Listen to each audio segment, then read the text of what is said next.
Alors, comment une banque finance les marchés d'armement à partir des années 70-80 ? On a des grandes banques, qui sont de grandes institutions, qui obtiennent des États, des personnalités les plus importantes de l'État, du ministre des Finances, de l'administration, ce qu'on appelle une garantie. C'est-à-dire que la banque va prêter à la Russie ou à l'Empire ottoman des sommes considérables, des centaines de millions, dont les banques ne veulent pas risquer d'être démunies. Si les centaines de millions ne sont pas remboursés par la Russie, la banque sera garantie. Autrement dit, vous avez un mécanisme de financement qui est assuré purement et simplement par le budget, c'est-à-dire par le contribuable. Le contribuable est la clé de la garantie consentie par l'État. Vous avez donc, du côté des banques, une opération qui peut être extrêmement intéressante. Elle l'est parce que, indépendamment de la garantie, pour lancer des emprunts, les banques touchent des commissions. Alors ça peut être des commissions légères, de 0,5%, de 2%, de 3%, de 4%, sur des masses énormes. Et je dirais pratiquement sans frais. Sauf les frais annexes de corruption sur lesquels on reviendra peut-être. Et puis il y a des commissions qui sont très supérieures à ça. C'est-à-dire qui peuvent atteindre 10%, 15%. C'est-à-dire en quelque sorte une opération entièrement sans risque. Celui qui veut expliquer que les marchés militaires ont supposé de la part des banques la prise du moindre risque font une erreur. On est entré dans l'époque, je dirais, qui est très semblable à ce que dit un de mes collègues géographes des États-Unis, qui dit que les États-Unis, c'est la société de risque pour les pauvres et le socialisme pour les riches. On peut dire que l'emprunt d'État, c'est le socialisme pour les banques. C'est-à-dire que c'est une opération sans risque.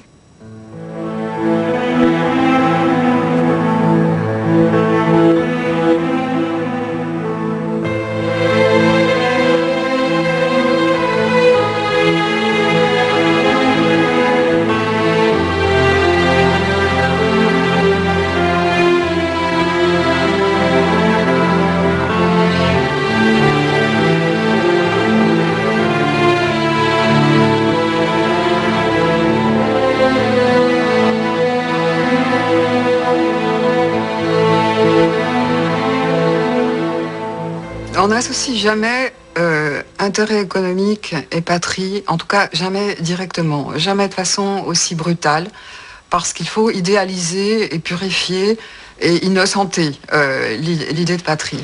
Ce qui apparaît, c'est pas le marchand de canon, c'est l'arme. Et l'arme, c'est un produit de la technique, de l'intelligence et donc de la performance dans une concurrence, par exemple, avec la performance allemande. Et c'est l'aboutissement d'une lutte concurrentielle, mais qui n'est pas présentée comme concurrence économique, qui est présentée comme concurrence de l'intelligence, du savoir-faire, presque de l'esthétique de l'arme.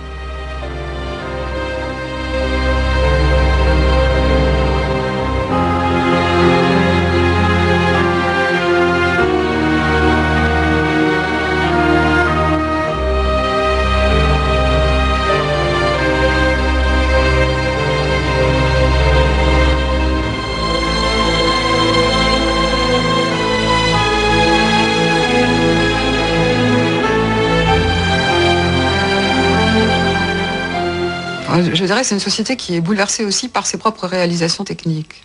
Ça apparaît très nettement dans les catalogues de l'exposition universelle de 1900, où sur le plan militaire, les grandes sociétés d'armement européennes étaient représentées. On avait Skoda, on avait Vickers, on avait les sociétés françaises, et un descriptif, je dirais, fasciné et excité de toutes ces productions exposées lors de l'exposition universelle de 1900, qui est pourtant, je dirais, une exposition qui s'est tenue dans un moment pacifiste, dans un moment de paix. Et il y a un imaginaire de guerre qui plaît. 1914 and the First World War inspired the military motif of this Lady Duff Gordon fashion creation. But other fashion... With the formation of the new armaments firm of Maxim and Nordenfeld, it was announced today Mr. Nordenfeld, the founder of the firm, will retire from active participation in the business. Mr. Nordenfeld's duties will be taken over by a newcomer, Mr. Basil Zaharoff. The firm of Maxim and Nordenfeld today merged with the British armaments firm of Vickers Limited. It was announced that Mr. Maxim would retire from active participation in the business. Mr. Maxim's duties will be taken over by Mr. Basil Zaharov. Upon the merger of the firm of Armstrong and Brown with Vickers Limited, it was announced that Mr. Albert Vickers would retire from active participation in the business. Mr. Vickers' duties will be taken over by Mr. Basil Zaharov.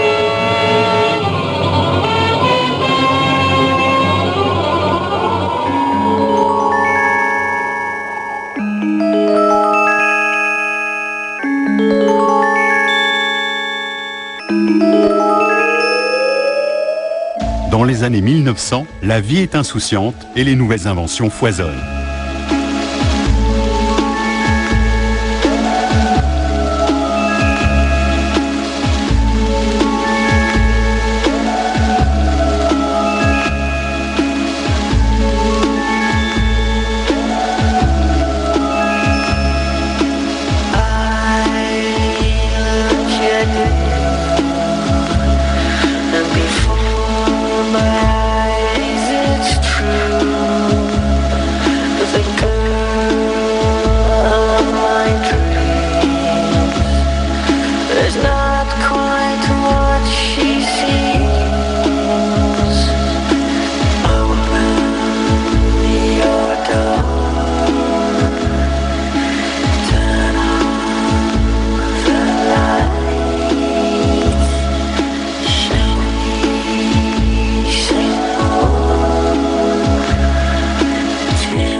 Zakharov develops a whole package. Zaharov développe toute une série d'innovations et d'idées connues sous le nom de système Zaharov. Ce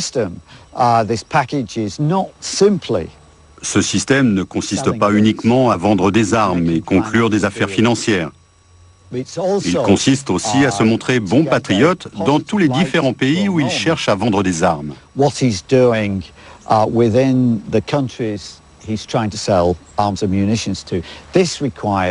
Ceci requiert une propagande sans fin. Et pour lui, la meilleure façon d'atteindre ses objectifs, c'est de posséder la presse. Il devient ce qu'on appelle aujourd'hui un magnat de la presse, en contrôlant divers intérêts à l'intérieur des nations, grâce à sa mainmise sur plusieurs journaux de masse qui font leur percée au début du XXe siècle.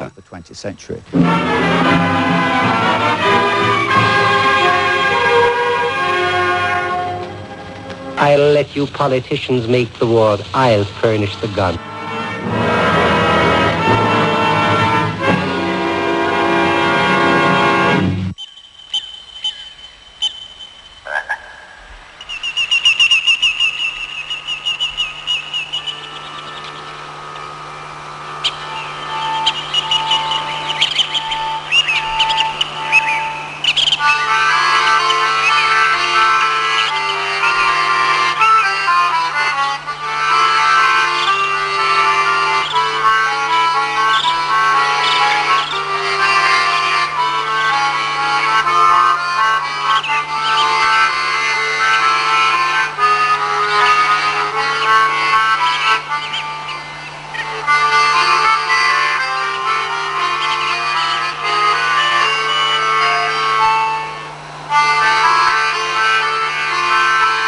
Mais monsieur, c'est Bismarck. Nous ne voulons pas de Bismarck ni d'aucun Allemand ici. Chassez-le.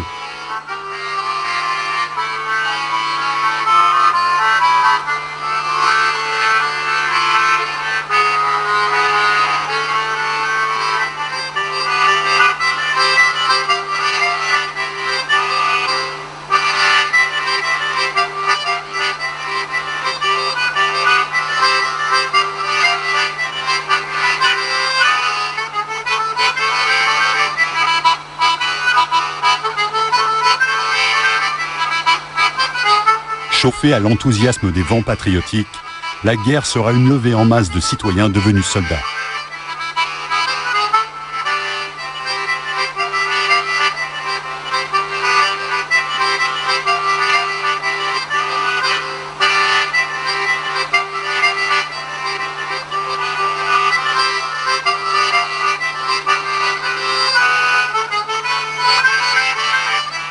qui est extraordinaire, c'était de présenter la guerre, non pas comme guerre offensive, mais comme guerre défensive, et comme la seule manière de régler un problème, comme inéluctable, parce que le problème des rapports avec l'Allemagne était présenté comme traînant depuis la défaite française de 1871, et le sentiment était que la seule manière, enfin, de régler ce problème était eh bien, d'accepter la guerre inéluctable contre l'Allemagne.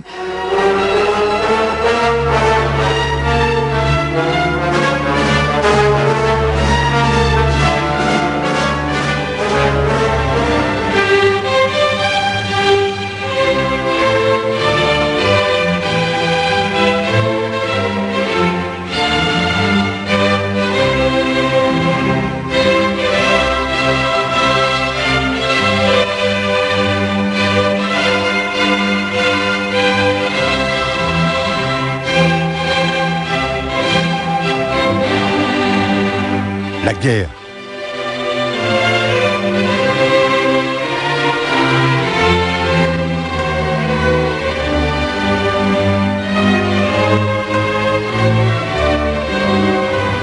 Août 1914, la Grande Croisade. Vous avez eu des manipulations extrêmement importantes, certaines d'ailleurs anciennes, si vous voulez, l'importance du discours de la revanche, du discours de l'inévitabilité d'une guerre franco-allemande. C'est un discours qui est martelé par une partie de la presse, pas par toute heureusement, mais par une partie de la presse de manière très forte. C'est quelque chose qui structure la pensée d'une bonne partie de l'élite française et qui fait tout pour en convaincre la population. Un petit peu la même chose du côté allemand, parce que finalement, la question de l'Alsace-Lorraine aurait pu être résolue.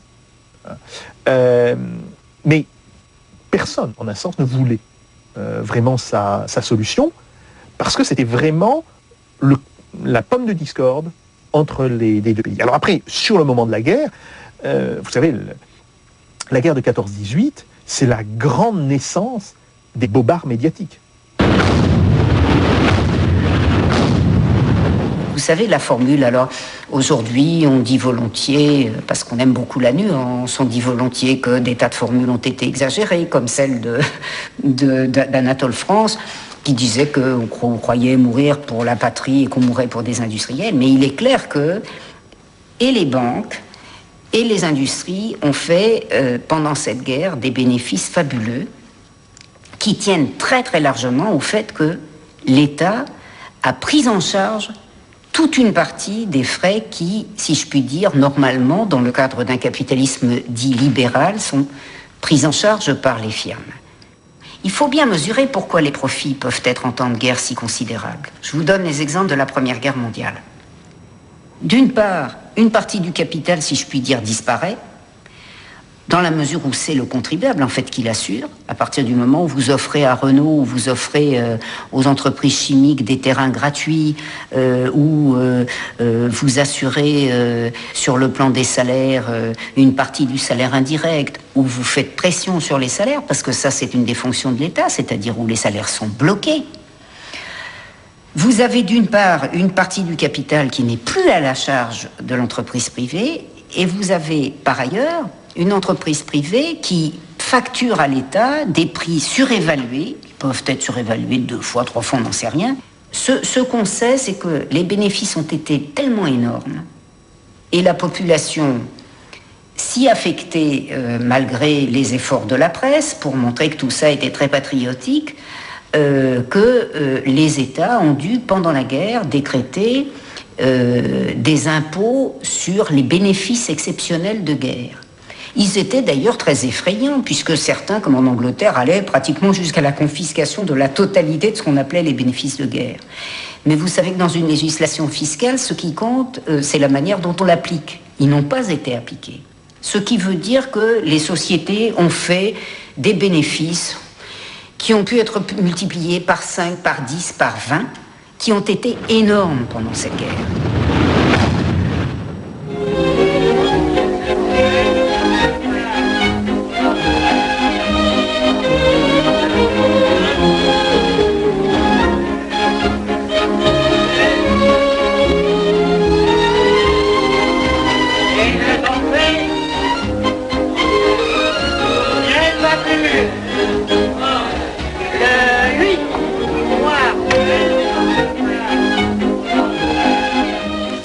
Si vous réfléchissez à l'utilisation des profits, il y a par exemple pour un homme comme Zaharoff, je dirais des occasions de bénéfices très diverses. D'une part, des commissions pour favoriser telle tractation, pour vendre aux uns et aux autres, des commissions à proprement parler. D'autre part, le profit des parts qu'il a acquises à la Vickers et ailleurs, puisqu'il a fondé toute une série d'autres entreprises. C'est-à-dire que là, il devient impossible, évidemment, de faire le départ entre ce qu'on pourrait appeler la fortune personnelle de Zaharoff, ou ce qui lui permet de soutenir un train de vie d'un luxe extraordinaire, hein, c'est-à-dire des hôtels particuliers à Paris, à Londres, l'hôtel de Paris à Monte-Carlo, etc. Donc un luxe inouï, mais qui, très certainement, bien que pour le coup on n'ait pas de pourcentage, très certainement représente une partie minime de ce qui est sa fortune à l'époque de sa plus grande splendeur, c'est-à-dire au début des années 20.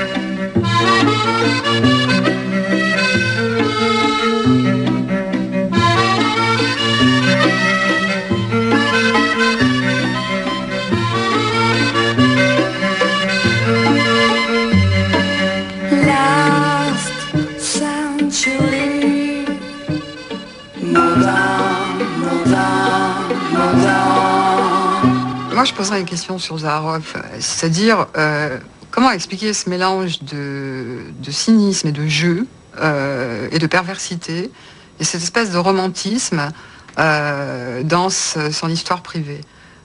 Ça reste pour moi un mystère, ce mélange de ce que je crois être parfaitement cynique et en même temps de rêve d'enfant, d'amour fou sur une longue durée de la fidélité. Et ce contraste, je le trouve intéressant dans le personnage. C'est peut-être ce qu'il sauve finalement, ça plutôt que d'être un grand chevalier de l'industrie capitaliste.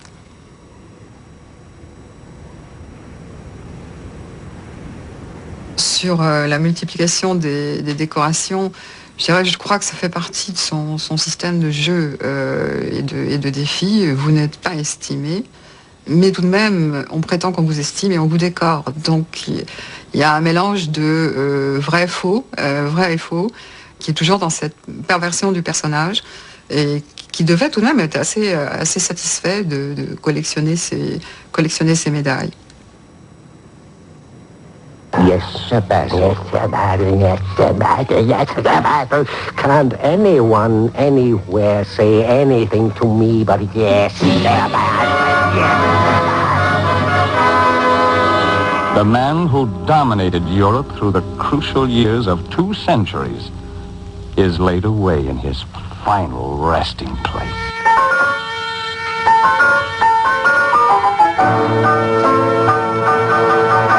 Il semblerait que Zaharoff ait amassé une fortune colossale durant sa carrière, en faisant des choses qui peuvent nous paraître douteuses. Mais à la lumière de son époque, il n'a rien fait de mal. Ce n'est pas un criminel de guerre. Il n'a gazé personne. Il n'a été que l'intermédiaire dont divers gouvernements ont eu besoin pour se fournir en armes et en munitions, comme les gouvernements l'ont toujours fait et le font encore aujourd'hui. Son